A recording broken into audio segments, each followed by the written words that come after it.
আসসালামু আলাইকুম রহমতুল্লাহি বারাকাতুহ। আল্লাহ পাক রব্বুল আলমিনের দরবারে শুকরগুজার হচ্ছি, শুকরিয়া আদায় করছি যে আল্লাহ পাক রব্বুল আলমিন আমাদেরকে পবিত্র কোরআনুল কারীমের তাফসীর শোনার এই ক্লাসে যুক্ত হওয়ার তৌফিক দান করেছেন। এজন্য সেই মহান মুনিবের দরবারে কালিমাতুশ শুকর আদায় করছি। আমরা পড়ছি আলহামদুলিল্লাহ। দুরূদ ও সালাম আমাদের প্রিয় নবী সাইয়্যিদুল মুরসালিন রাহমাতুল আলামিন সিরাজুম মুনীরা প্রিয় নবী মুহাম্মদুর রাসূলুল্লাহ আমরা পড়ছি সাল্লাল্লাহু আলাইহি ওয়াসাল্লাম এর প্রতি। আল্লাহ তাআলার দরগাহে আমরা প্রার্থনা করছি, আমরা যা কিছু শুনছি, যা কিছু শুনি, আল্লাহ পাক রব্বুল আলামিন এটার বিনিময়ে আমাদেরকে বারাকা দান করুন। এগুলো যেন আমাদের দুনিয়াতে বরকত, পরকালীন জীবনে আমাদের মুক্তি ও নাজাতের ওসিলা হিসেবে আল্লাহ তাআলা একান্ত মেহেরবানি করে কবুল করুন। এজন্য আল্লাহ তাআলার কাছে সাহায্য কামনা করে আমরা আমাদের আজকের ক্লাস শুরু করছি ইনশাআল্লাহ।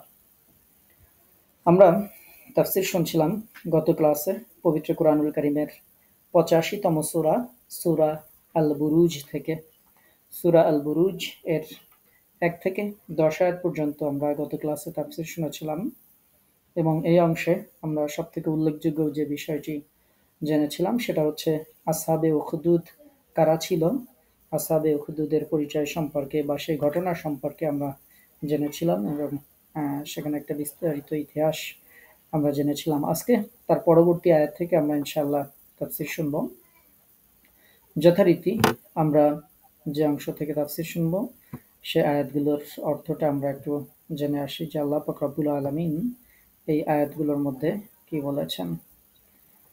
আল্লাহ তাআলা জাল্লা শাআনহু বলছেন, ইন্নাল্লাযীনা আমানু, ইন্না মানে নিশ্চয়, আল্লাযীনা যারা, আমানু ঈমান এনেছে, ওয়া আমিলুস সলিহাত এবং যারা নেক আমল করেছে, লাহুম জান্নাত তাদের জন্য রয়েছে জান্নাত। সেই জান্নাতের বর্ণনা দিতে গিয়ে আল্লাহ তাআলা বলছেন, তাজরি যেখানে প্রবাহিত হচ্ছে, মিন তাহতিহা তার নিচ দিয়ে, আল আনহার ঝর্ণা সমূহ, যালিকাল ফাউজুল কাবীর, যালিকা মানে সেটাই বা এটাই, আল ফাউজ সাফল্য, আল কাবীর মহা সাফল্য, মহা, তার মানে যালিকাল ফাউজুল কাবীর এটাই মহা সাফল্য। তাহলে এই আয়াতের অর্থ হচ্ছে, নিশ্চয়ই যারা ঈমান আনে এবং সৎকর্ম করে তাদের জন্য রয়েছে জান্নাত, যার তলদেশে প্রবাহিত হবে নহরসমূহ। এটাই বিরাট সফলতা। এরপর আল্লাহ তাআলা বলছেন, ইন্না বাতশা রাব্বিকা লাশাদীদ, ইন্না মানে নিশ্চয়ই, বাতশ মানে পাকড়াও ধরা আর কি, রাব্বিকা তোমার রবের, লাশাদীদ লা মানে অবশ্যই, শাদীদ মানে কঠিন, নিশ্চয়ই তোমার রবের ধরা বড়ই কঠিন, বা নিশ্চয়ই তোমার রবের পাকড়াও বড়ই কঠিন। ইন্নাহু নিশ্চয়ই তিনি, হুয়া তিনি বা সেই, ইউবদিউ অস্তিত্ব দান করেন, ওয়া ইউঈদ এবং প্রত্যাবর্তন ঘটান বা পুনরায় প্রত্যাবর্তন ঘটান। তাহলে এই আয়াতের অর্থ হচ্ছে, নিশ্চয়ই তিনি সৃষ্টির সূচনা করেন এবং তিনি পুনরায় সৃষ্টি করবেন। ওয়া হুয়াল গফুর, ওয়া এবং হুয়া তিনি, আল গফুর, গফুর মানে ক্ষমাশীল, অদুদ মানে প্রেমময়, আর তিনি ক্ষমাশীল প্রেমময়। যুল আরশিল মাজিদ, যু মানে অধিকারী, আল আরশ আরশের অধিকারী, আল মাজিদ সম্মানিত, যিনি সম্মানিত আরশের অধিকারী। ফাআলুল লিমা ইউরিদ, ফাআলুন তিনি করেন,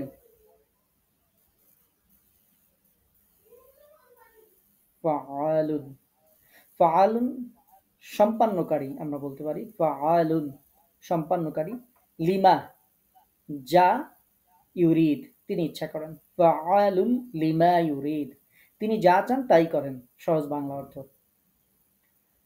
হাল আতাকা, হাল মানে কি, আতাকা তোমার কাছে পৌঁছাইছে, তোমার কাছে পৌঁছেছে কি, হাদিসুল জুনুদ, হাদিস মানে বৃত্তান্ত, জুনুদ সৈন্যদের বৃত্তান্ত।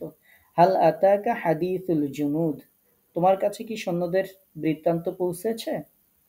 ফিরআউনা ওয়া সামুদ, ফিরআউন এবং সামুদের বৃত্তান্ত।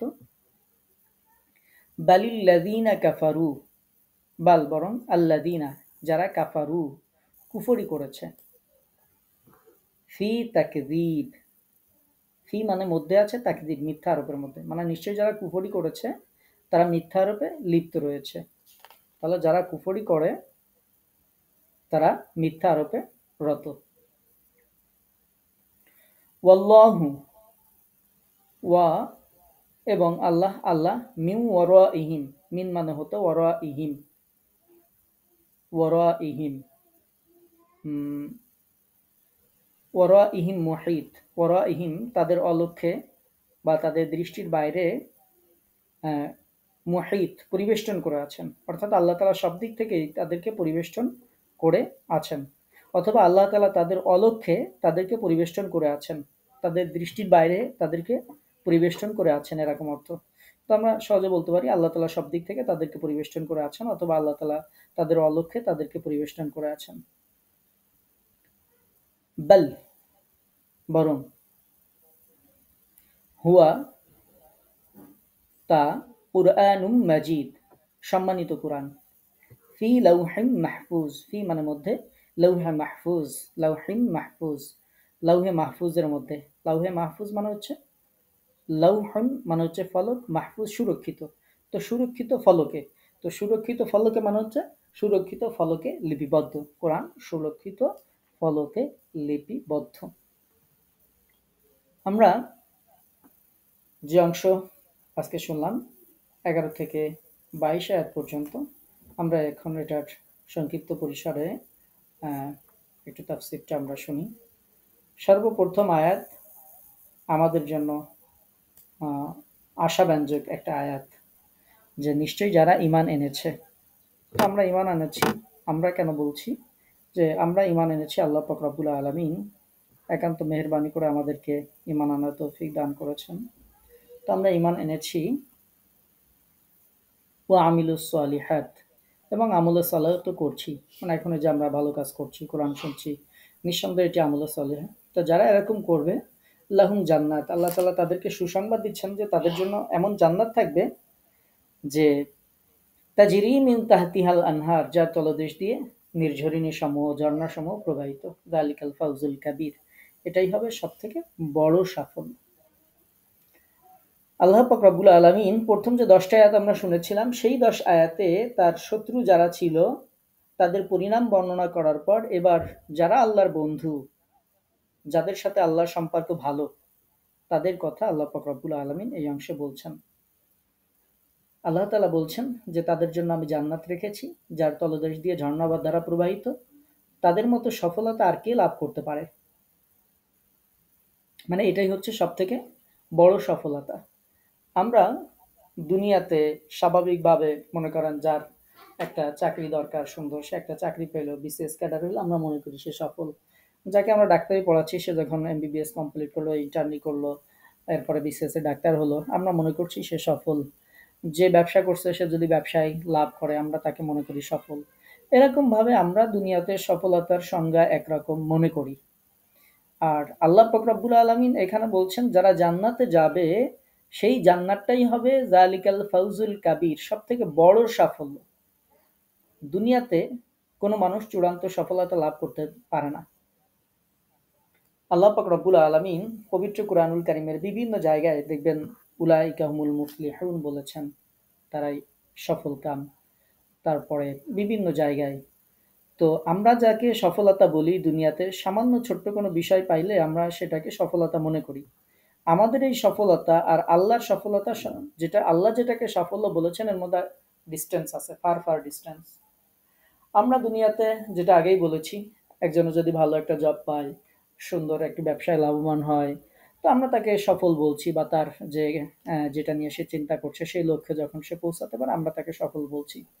ধরে নিলাম একজন মানুষ, সে চায় যে মনে করেন গোটা পৃথিবীতে সে রাজত্ব করবে, অথবা বর্তমানে প্রভাবশালী একটা দেশ, মনে করেন আমেরিকার প্রেসিডেন্ট হবে।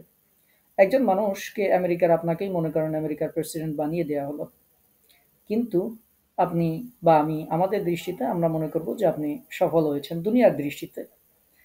কিন্তু সফল হওয়ার পরে আপনার জীবন চলার পথে রেস্ট্রিকশন আসবে। আপনি পরিপূর্ণভাবে আপনার জীবনকে আপনার মন যা চায় সেভাবে চালাতে পারবেন না।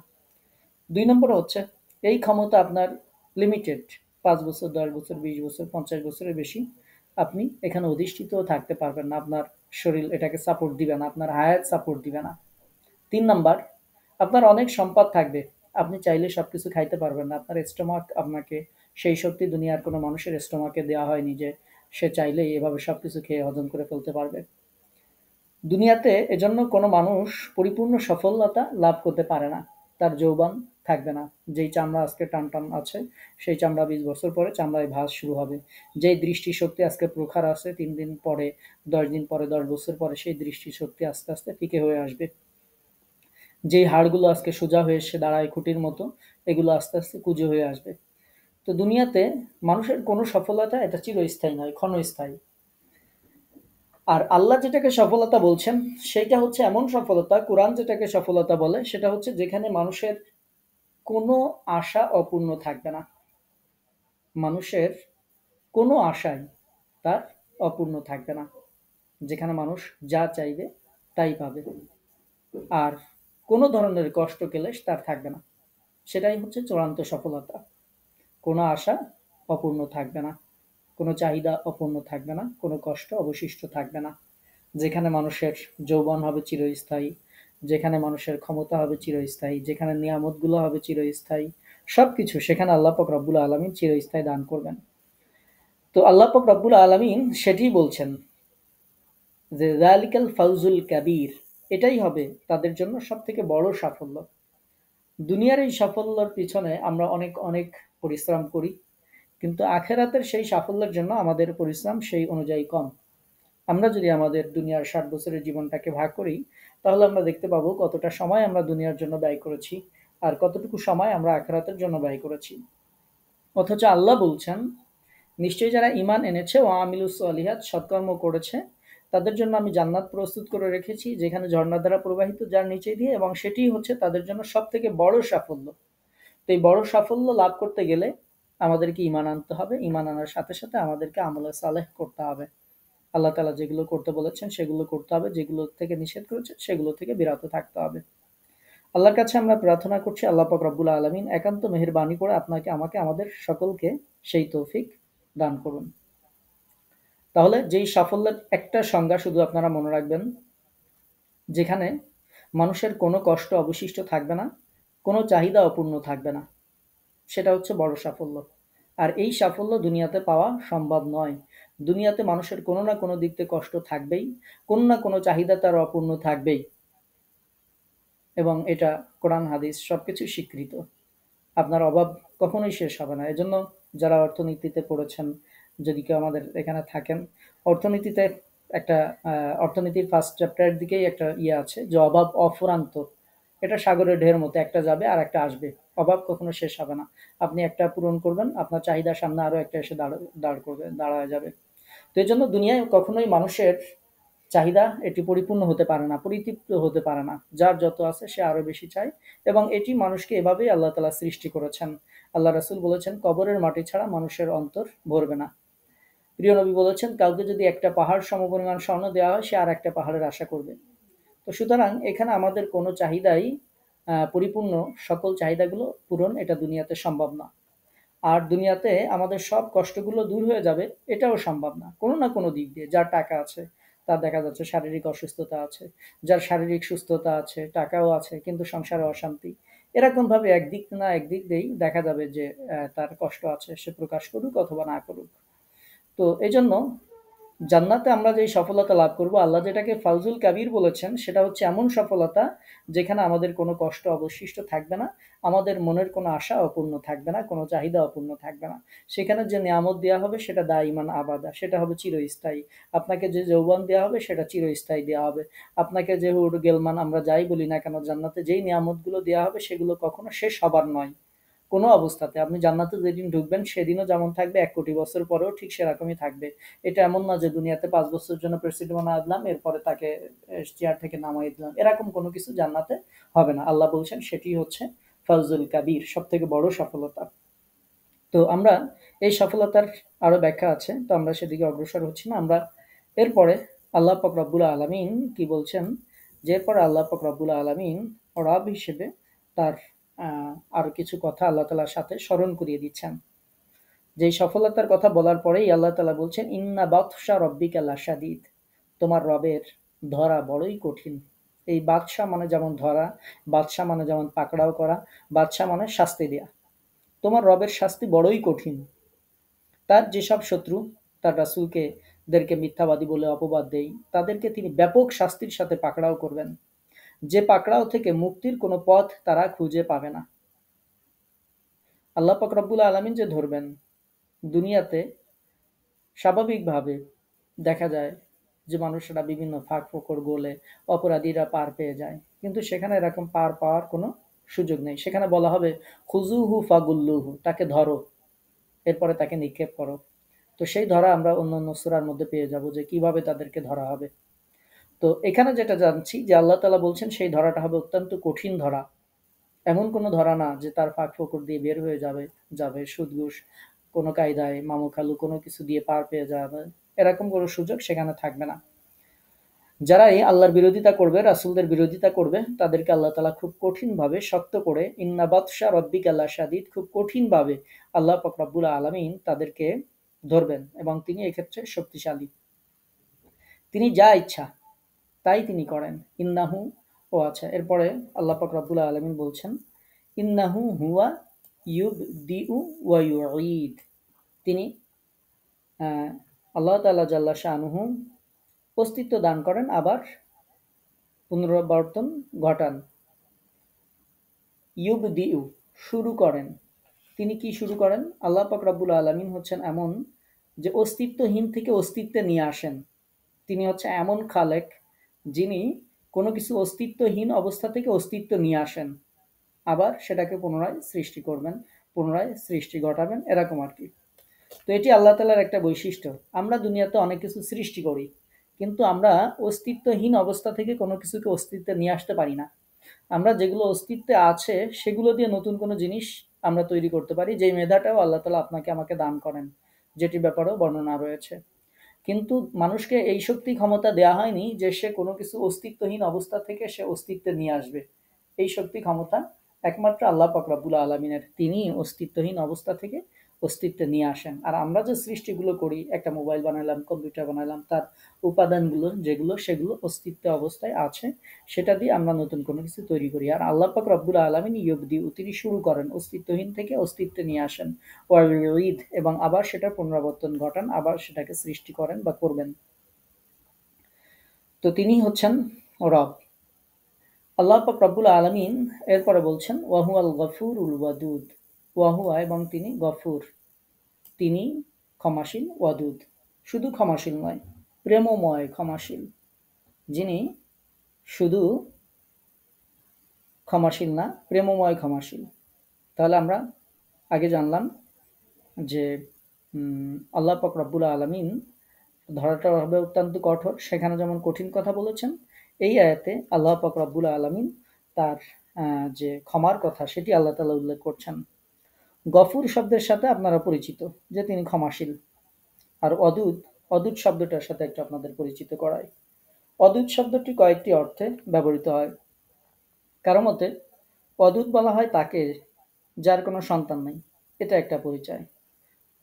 অর্থাৎ সন্তান নেই মানে আবার যে নিঃসন্তান, সন্তানের প্রতি আগ্রহ আছে এমন না। এখানে হচ্ছে এমন যে যার কেউ নেই, যার প্রতি তার মন টানতে থাকবে, এমন কেউ নেই। তো এরকম ব্যক্তিকেও অদূত বলা হয়। তারপরে বিভিন্ন মুফাসসিরিনে কেরামগণ তারা বলেছেন অদূত শব্দের হচ্ছে প্রিয় বা প্রিয় পাত্র। ইবনে কাসির রাহিমাহুল্লাহ বলছেন যার ভালোবাসায় কোনো খাদ নেই, এরকম অনেকে বলছেন যে যার ভালোবাসায় কোনো খাদ নেই তিনি হচ্ছেন অদূত। যারা তাকে ভালোবাসেন তিনিও তাদেরকে ভালোবাসেন। অন্য আয়াতে আল্লাহ পাক রব্বুল আলামিন বলছেন, যেমন সূরা মায়েদার ৫৪ নম্বর আয়াতে, তিনি তাদেরকেই ভালোবাসেন আর তারাও তাকে ভালোবাসে। তিনি এমন এক সত্তা যাকে তার ভালোবাসার পাত্ররা এমন ভালোবাসে যে ভালোবাসার কোনো উদাহরণ দেওয়া সম্ভব হয় না, যার কোনো তুলনা হয় না। তার খালেস বান্দাদের অন্তরে তার যে ভালোবাসা রয়েছে সেটার তুলনা কোনো ভালোবাসা দিয়ে দেয়া যাবে না। আর এজন্যই ভালোবাসা হচ্ছে আল্লাহর দাসত্বের মূল কথা, যে ভালোবাসার কারণে যাবতীয় ভালোবাসার পাত্রের উপর স্থান করে নেয়। অন্য ভালোবাসা যদি আল্লাহর ভালোবাসার অনুগামী না হয়, তবে সেটা বান্দার জন্য বিপদ এবং শাস্তির কারণ হয়। জানি না আপনারা বিষয়টা বুঝতে পারছেন কিনা। আমাদের অন্যান্য যে ভালোবাসা আছে সেই ভালোবাসাগুলো যদি আল্লাহর ভালোবাসার অনুগামী না হয়, তাহলে সেটা বান্দার জন্য বিপদ। মনে করেন আপনার আমার খুব মন চাচ্ছে যে আমরা একটা কনসার্টে যাই, কিন্তু ইসলাম আমাদেরকে সেটা সাপোর্ট করে না। আল্লাহ পাক রব্বুল আলামিন এই জাতীয় লাহু আল হাদিস যেগুলো, সেগুলো আমাদেরকে অনুমোদন দেন না। এখন আমার অন্তর যদি ওইটাকে ভালোবাসে, সেইখান থেকে যদি আল্লাহর ভালোবাসার কারণে যদি আমি ফিরে আসতে না পারি, তাহলে সেটা আমার জন্য বিপদের কারণ। একজন মানুষের অন্তর সুদ খেতে চায়, এটাকে সে তার অন্তরে ভালো লাগে, টাকাটা বাড়বে। কিন্তু আল্লাহ যেহেতু নিষেধ করেছেন, আল্লাহর ভালোবাসার কারণে যদি সে সেটা পরিত্যাগ করতে পারে তাইলে ভালো, যদি করতে না পারে তাহলে অন্য ভালোবাসাগুলো যদি আল্লাহর অনুগামী না হয়, সেখান থেকে যদি আল্লাহর অনুগামী হয়ে ফিরে আসতে না পারে, তাহলে সেটি তার জন্য বিপদের কারণ।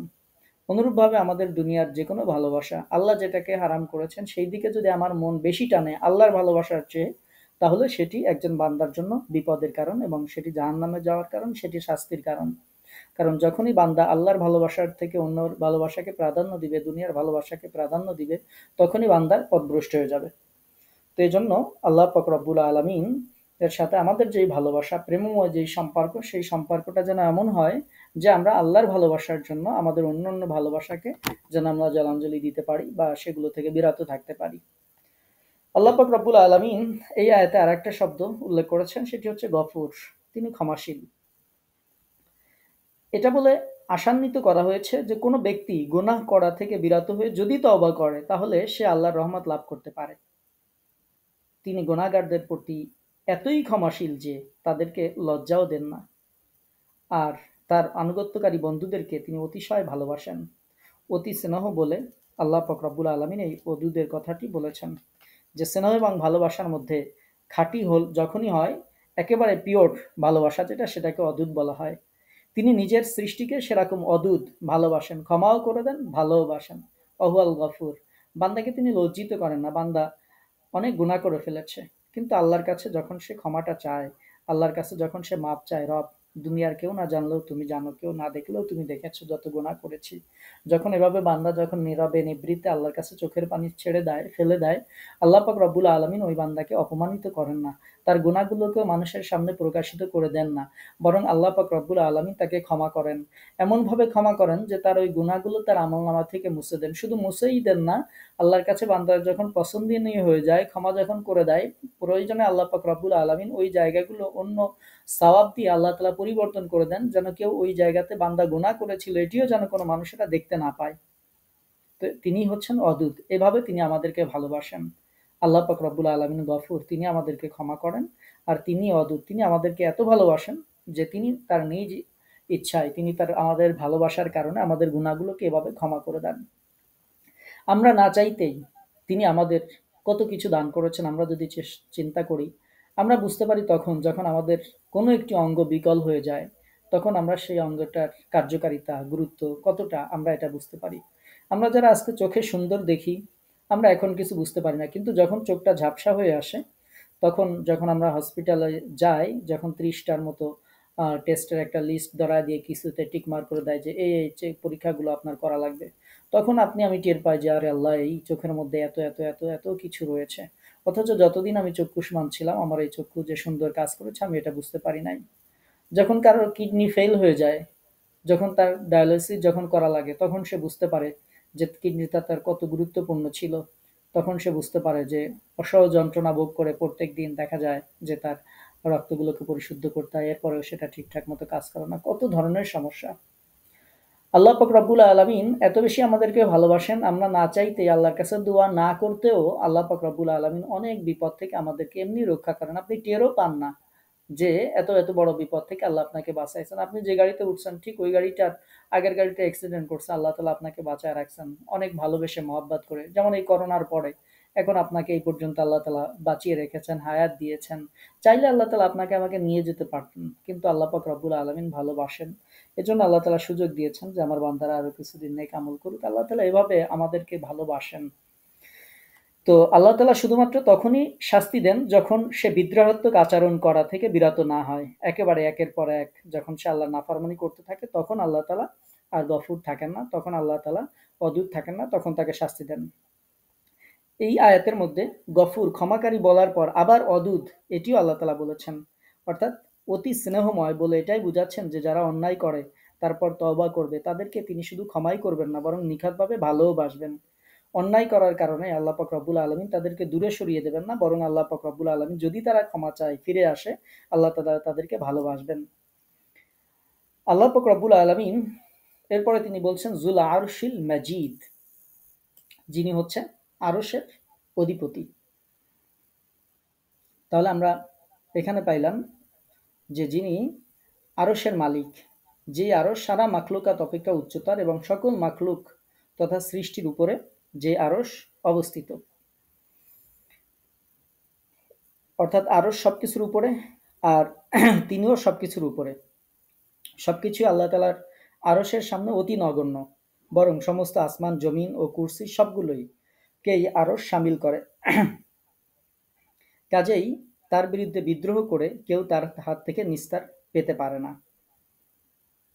শ্রেষ্ঠ এবং সম্মানিত বলে এই ধরনের বিপুল মর্যাদা সম্পন্ন সত্তার প্রতি অশোভন আচরণ করার যে হীন মনোবৃত্তি মানুষের, সেটার বিরুদ্ধে মানুষকে সতর্ক করা হয়েছে।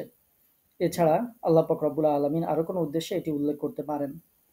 আল্লাহ পাক রব্বুল আলামিন এরপরে বলছেন যে তিনি ফাআলুল লিমা ইউরিদ, তিনি যা ইচ্ছা তাই তিনি করেন, যা ইচ্ছা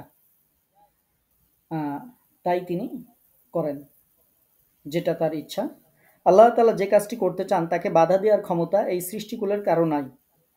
আবু বকর রাদিয়াল্লাহু তাআলা আনহুকে মৃত্যুশয্যায় কেউ জিজ্ঞেস করেছিলেন, আপনাকে কি কোনো ডাক্তার দেখেছেন? তিনি বললেন যে হ্যাঁ দেখেছেন। তারা বললেন ডাক্তার কি বলেছেন? তিনি বললেন ডাক্তার আমাকে বলেছেন যে আমি যা ইচ্ছা তাই করি। অর্থাৎ তিনি এখানে আল্লাহ পাক রব্বুল আলামিনকে মিন করেছেন সম্ভবত, যে যখন তাকে জিজ্ঞেস করা হয়েছিল প্রচণ্ড রোগের সময় যে কোনো চিকিৎসক আপনাকে চিকিৎসা করেছেন কি, উত্তরে তিনি বললেন হ্যাঁ করেছেন। জনগণ যখন তাকে বললেন যে চিকিৎসক আপনার রোগের ব্যাপারে কি বলেছেন, তিনি জবাব দিলেন যে চিকিৎসক বলে দিয়েছেন ইন্নী ফাআলুল লিমা ইউরিদ, নিশ্চয়ই আমি যা ইচ্ছা তাই করে থাকি।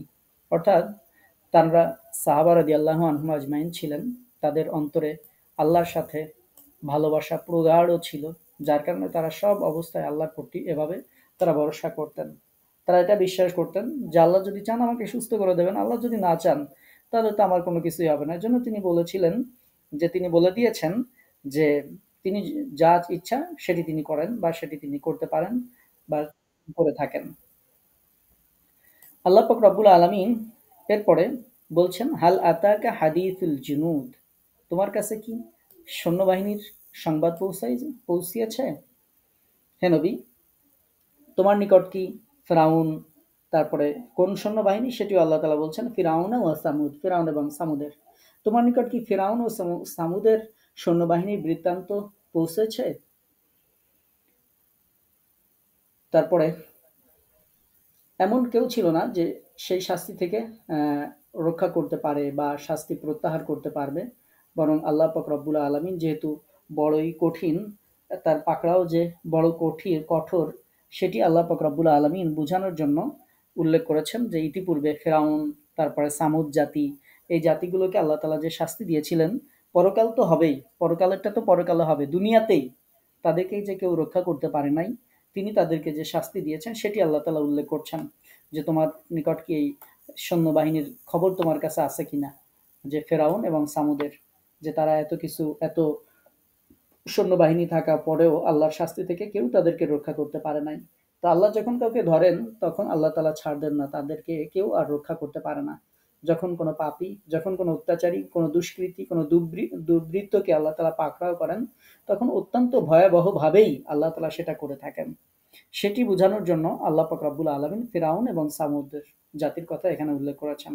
আমরা আজকে ফিরাউন এবং সামুদ জাতির ইতিহাস এখন উল্লেখ করছি না, যেহেতু এখন উল্লেখ করতে গেলে অনেকটা সময় চলে যাবে। আমরা এটা আমাদের পরবর্তী তাফসিরের যে কোনো সময় আলোচনা আসবে ফিরাউনের ঘটনা, সামুদের ঘটনা, তখন আমরা এর সম্পর্কে বিস্তারিত জানবো ইনশাআল্লাহ। আল্লাহ তাআলা বলছেন বালিল্লাযিনা কাফারু ফি তাকযীব, এর পরেও যারা কাফির তারা মিথ্যায় রত, অর্থাৎ তারা সন্দেহ করে, কুফরি করে, হঠকারিতায় তারা রত থাকে। অথচ আল্লাহ পাক রব্বুল আলামিন বলছেন তারা যাই কিছু করুক না কেন আল্লাহু মিন ওয়ারাইহিম মুহীত, আল্লাহ পাক রব্বুল আলামিন তাদেরকে তাদের অলক্ষ্যে তাদেরকে পরিবেষ্টন করে আছেন। কেউ আল্লাহর দৃষ্টিসীমার বাইরে নাই। দুনিয়াতে আমরা অপরাধ করে মনে করতে পারি কেউ দেখে নাই, কিন্তু আল্লাহ তাআলা বলছেন যে না বান্দা, তুমি এটা মনে করার তোমার কোনো সুযোগ নেই যে তোমাকে কেউ দেখে নাই। মিন ওয়ারাইহিম মুহীত, আল্লাহ পাক রব্বুল আলামিন তোমাকে পরিবেষ্টন করে আছেন তোমার অলক্ষ্যে। তুমি না জানতে পারো, তোমার স্ত্রী না জানতে পারে, তোমার পরিবার পরিজন না জানতে পারে, তোমার সমাজ না জানতে পারে, তুমি গোপনে গোপনে অপরাধ করো আর তুমি মনে করো যে হয়তো আমাকে কেউ দেখছে না। কিন্তু আল্লাহ তাআলা বলছেন যে না বান্দা, এরকম ভাবার কোনো সুযোগ নেই।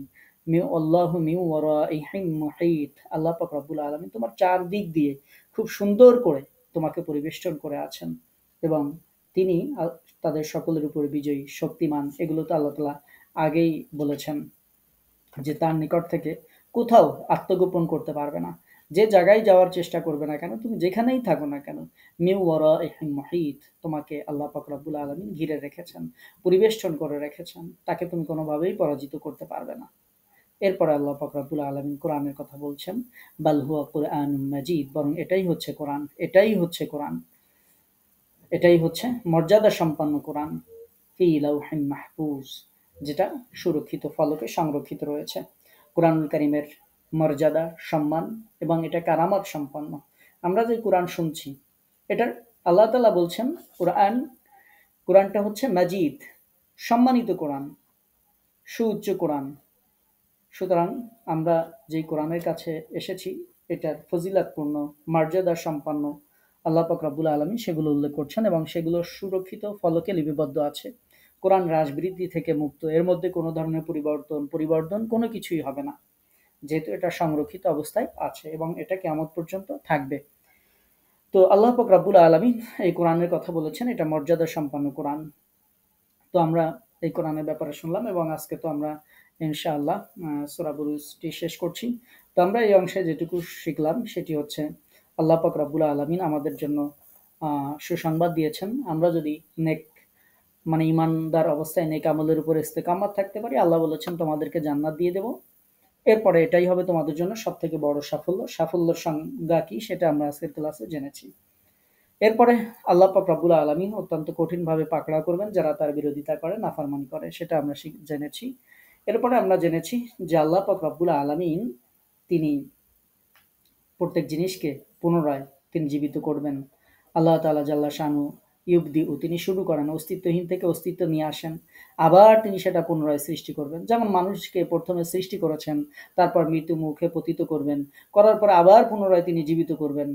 আর তার এই কাজের ব্যাপারে, পুনরায় জীবিত করার ব্যাপারে কেউ তাকে বাধা দিতে পারবে না, তার সামনেও কেউ আসতে পারবে না। সেটি আল্লাহ পাক রব্বুল আলামিন এখানে উল্লেখ করেছেন।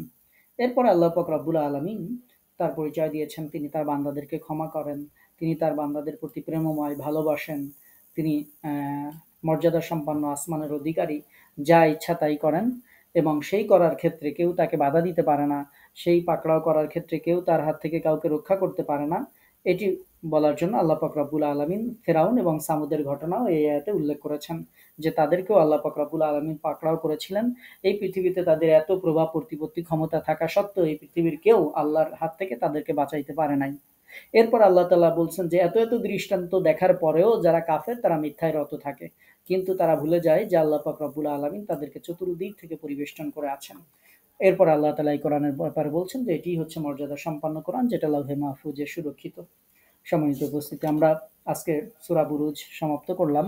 আপনারা সূরা বুরুজ পড়েন, আপনারা যখনই তেলাওয়াত করেন একটু কষ্ট করে আগে তাফসিরটা শুনে নেবেন। যে কোনো সূরা যেগুলো আমাদের তাফসির হয়ে গেছে সেগুলো একটু শুনবেন, তাফসিরটা শোনার পরে তারপরে আপনি ওই সূরাটা পড়বেন, নামাজের মধ্যে পড়বেন, দেখবেন অন্তরের মধ্যে আলাদা প্রশান্তি অনুভব করতে পারবেন।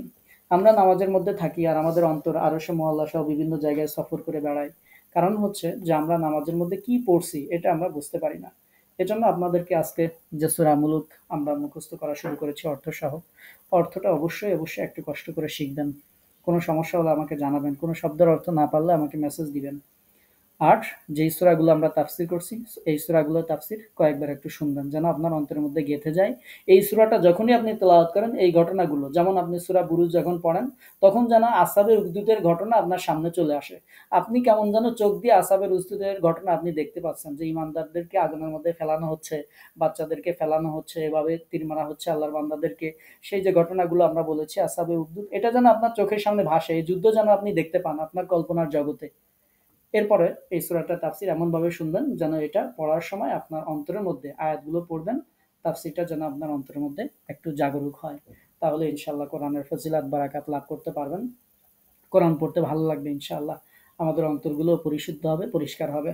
আল্লাহ পাক রব্বুল আলামিনের কাছে আমরা একান্ত মেহেরবানি করে প্রার্থনা করছি, এই সূরাতে আমরা দুই শ্রেণীর মানুষের কথাই শুনেছি। এক পক্ষ জাহান্নামী, যাদেরকে আল্লাহ শাস্তি দিবেন, আর এক পক্ষ জান্নাতি, যাদেরকে আল্লাহ সাফল্য দান করবেন। সর্বশেষ আল্লাহ তাআলার কাছে আমরা প্রার্থনা করছি, আল্লাহ তাআলা একান্ত মেহেরবানি করে, একান্ত দয়া করে আপনাকে, আমাকে, আমাদের সকলকে যেন, যাদেরকে আল্লাহ তাআলা যালিকাল ফাউজুল কাবীরের কথা বলেছেন, সবথেকে বড় সাফল্যের কথা আল্লাহ তাআলা যাদের ব্যাপারে বলেছেন, আল্লাহ তাআলা যেন একান্ত দয়া করে সেই দলে আল্লাহ পাক রব্বুল আলামিন যেন আমাদের একটু জায়গা করে দেন। সেজন্য আমরা আল্লাহ তাআলার কাছে প্রার্থনা করব। আমরা একটু কয়েকবার ইস্তেগফার পড়ি, যেহেতু এই আয়াতেই, এই সূরাতেই আমরা শুনেছি আল্লাহ পাক রব্বুল আলামিন গফুর। যখন কোনো বান্দা ইস্তেগফার করে আল্লাহ তাআলা তাকে ক্ষমা করে দেন। শুধু ক্ষমাই করেন না, অদুদ, তিনি ভালোবাসেন ওই বান্দাকে, যে বান্দা ক্ষমা চায়। তো আমরা আল্লাহর কাছে ক্ষমা চাইবো, এজন্য আমরা একটু ইস্তেগফার পড়ি। আস্তাগফিরুল্লাহাল আযীম ওয়া আতুবু ইলাইহি, লা হাওলা ওয়া লা কুওয়াতা ইল্লা বিল্লাহিল আলিয়্যিল আযীম। اللهم صل على محمد كما صليت وسلمت وباركت على إبراهيم وعلى آل إبراهيم إنك حميد مجيد اللهم آمين। রব্বুল আলামিন, আমরা গুনাহগার, ইয়া আল্লাহ আপনার শাহী দরবারে বড় আশা নিয়ে দুখানা হাত তুলেছি। রব্বুল আলামিন, আপনি জানেন আমাদের গুনাহ সম্পর্কে। ইয়া আল্লাহ তাআলা, দিনের আলো অথবা রাতের আঁধারে, প্রকাশ্যে অথবা গোপনে, সগীরা অথবা কবিরা, যত গুনাহ আমরা করেছি ইয়া রাব্বাল আলামিন, আপনি আমাদের সমস্ত গুনাহ সম্পর্কে জানেন। রব্বুল আলামিন, আমরা জানি না কে কোন মুহূর্তে কোন অবস্থায় আপনার ডাকে সাড়া দিয়ে মৃত্যু মুখে পতিত হব। আমরা এটাও জানি না এই পৃথিবীর বুকে আমাদের হায়াত আর কতক্ষণ আছে। ইয়া আল্লাহ, আমাদের চোখের সামনে দিয়ে কত মানুষ চলে যায়। রব্বুল আলামিন, আজকেও আমাদের একজন সহকর্মী অ্যাক্সিডেন্ট করে ইন্তেকাল করেছেন। ইয়া আল্লাহ, দেখা যাচ্ছে কয়েকদিন পূর্বেও যার সাথে আমরা একত্রিত ছিলাম।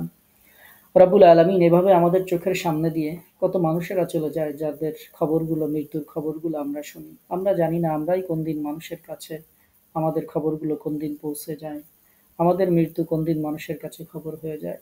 ইয়া আল্লাহ, ইয়া রাব্বাল আলামিন, এই পৃথিবীতে যখন এসেছি আপনার কাছে আমাদেরকে যেতেই হবে, আমরা থাকতে পারবো না। ইয়া রব, আপনার শাহী দরবারে বড় আশা নিয়ে দুখানা হাত তুলেছি রব, আপনার কাছে যেন এমন অবস্থায় যেতে পারি যখন আমাদের আমলনামায় কোনো গুনাহ না থাকে, দুনিয়াতে আমরা কারো কাছে ঋণী না থাকি, কোনো মানুষের অন্তরে আমরা কষ্ট দিয়ে থাকি, এমন অবস্থা যেন না থাকে।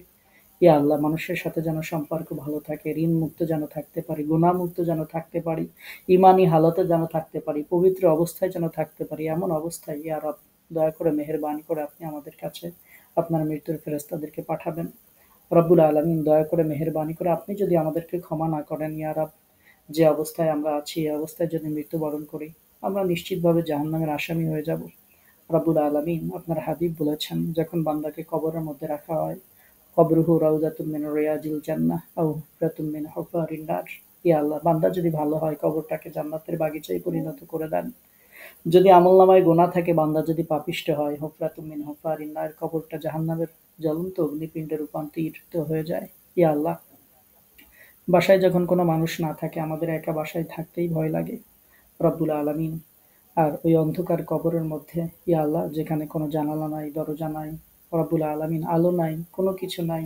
ইয়া রব, জানি না অন্ধকার কবরের মধ্যে কেমন করে থাকবো যদি আপনি রহমত না করেন।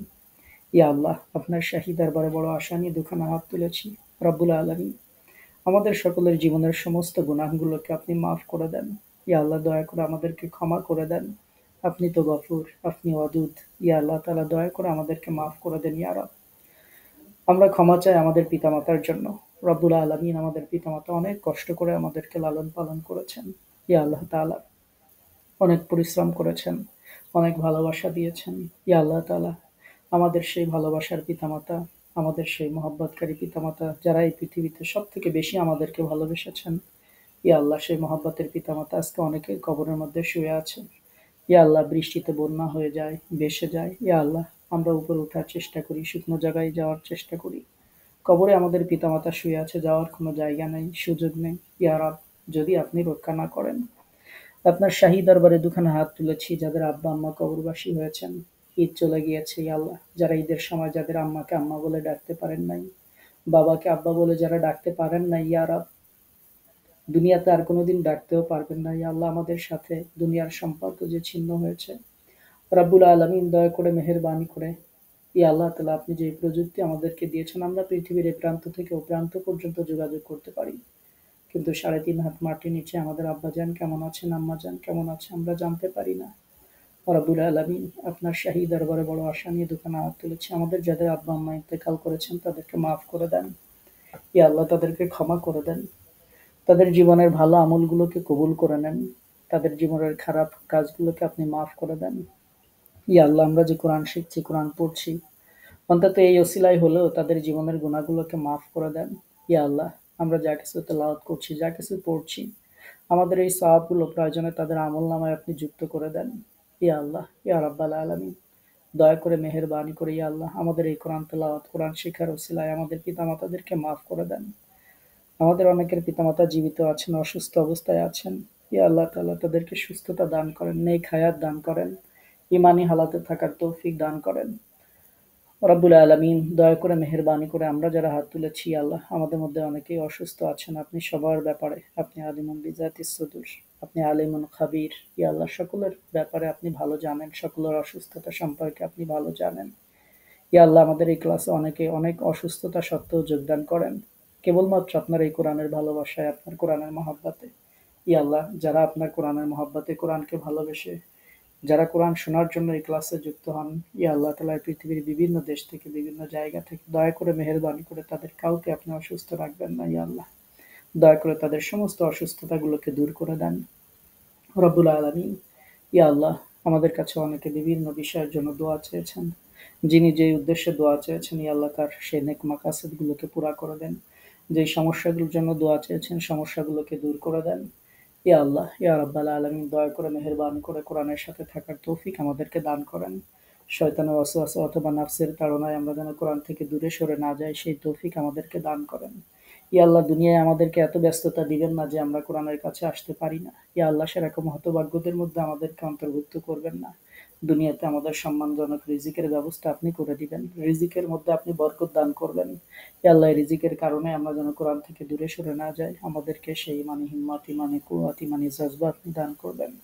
ইয়া আল্লাহ, ইয়া রাব্বাল আলামিন, আমরা যেভাবে দুনিয়াতে একত্রিত হয়েছি, ইয়া আল্লাহ, জান্নাতে আমরা যেন আমাদের পরিবারের সকল সদস্য সহ একত্রিত হতে পারি, সেই তৌফিক আমাদেরকে দান করবেন।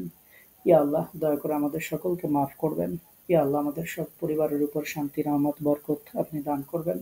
সুবহান রাব্বিকা রাব্বিল ইজ্জাতি আম্মা ইয়াসিফুন ওয়া সালামুন আলাল মুরসালিন ওয়ালহামদুলিল্লাহি রাব্বিল আলামিন বিরহমাতিকা ইয়া আরহামার রাহিমিন। আসসালামু আলাইকুম ওয়া রাহমাতুল্লাহি ওয়া বারাকাতুহু।